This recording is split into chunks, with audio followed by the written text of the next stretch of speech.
দালালের কথা শুনা আব্বা আনছে একটা গরু কিনা। পাড়া পড়শি সবাই বলছে গরুটা ভালো হয়েছে। পাইছো তোমরা সুন্দর একটা গরু রে, পাইছো তোমরা সুন্দর একটা গরু।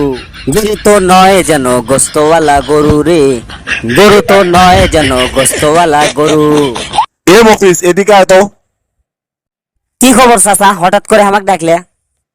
কিরে বাবা, শুনলাম তোর বাপ নাকি সুদের টাকা দিয়ে গরু কিনে আনছে, কথাটা কি সত্য নাকি? হ্যাঁ চাচা, আব্বা তো সুন্দর একটা কুরবানির জন্য গরু কিনে আনছে। এ বাস্তে, সুদের টাকা দিয়ে কুরবানির গরু কিনলে সেই কুরবানি কি যায় ছবি? তোমার কেডা কছে আমার বাপ সুদের টাকাতে গরু কিনছে?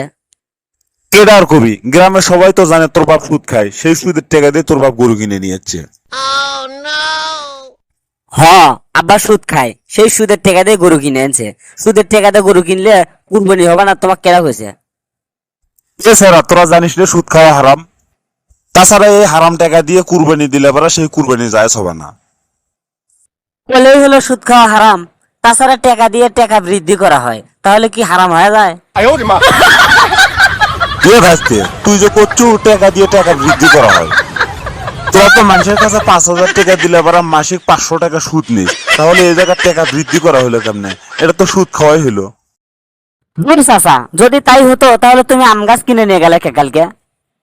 আমি আম গাছ কিনে নিয়ে গেছে, আম গাছ বাড়িতে নিয়ে যা গাড়মো, সেই গাছ বড় হবি, বড় হয়ে সেই গাছ ফল ধরবি, আবার সেই ফলটা পাইরে সবাই মিলে খামো।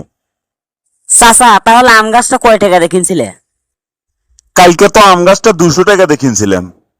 চাচা, তাহলে যখন আম গাছটা বড় হবি, তারপর যখন বড় হয়ে আম গাছে ফল ধরবি, তাহলে বছরে প্রায় তখন কয় মন আম ধরবি এক গাছে? তাও তো প্রায় 10 মণ আম ধরবি। চাচা, তুমি 200 টাকা দিয়ে আম গাছ কিনছিলে, সেই আম গাছ বড় হওয়ার পরে 10 মণ আম ধরে, তাহলে 1 কেজি পাকা আমের দাম 100 টাকা, তাহলে 10 মণ আমের দাম কত হবি? তাও তো প্রায় 40,000 টাকা হবি। তুমি একবার চিন্তা করে দেখো, তুমি 200 টাকার থেকে 40,000 টাকা ফেলে, তাহলে আমার বাপ সুদ খায় না তুমি সুদ খাও?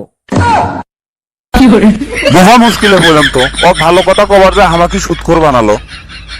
জীবনে কোনোদিন আমি সুদ খাই না, আর সুদের অপবাদ দিল আমার। ইয়ে ভাসতে, আম গাছের সাথে তুই সুদের টাকা তুলনা করলু, এটা কি হলো?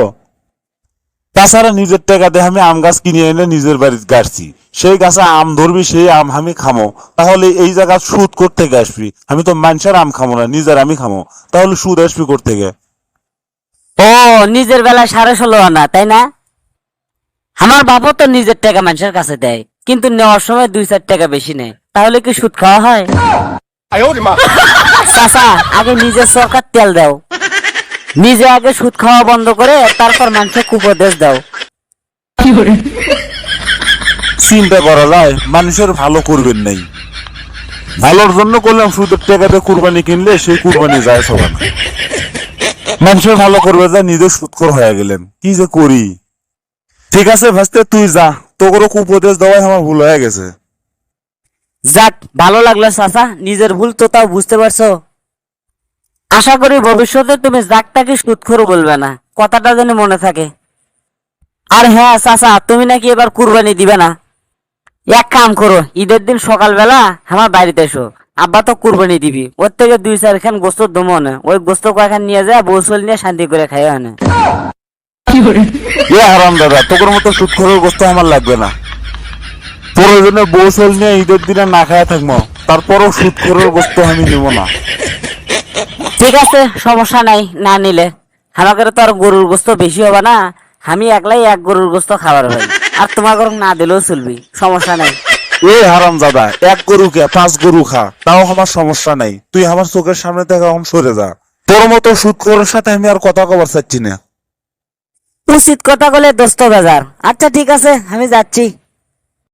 হ্যালো বন্ধুরা, আজকের মতো এখানেই শেষ করছি। ভিডিওটি ভালো লাগলে লাইক কমেন্ট করতে ভুলবেন না, আর এরকম আরো মজার মজার ভিডিও পেতে আমাদের উত্তরবঙ্গের আড্ডা চ্যানেলটি সাবস্ক্রাইব করে এবং পাশে থাকা বেল বাটনটি চেপে রাখুন। ভালো থাকুন, সুস্থ থাকুন, আবার দেখা হবে পরবর্তী ভিডিওতে।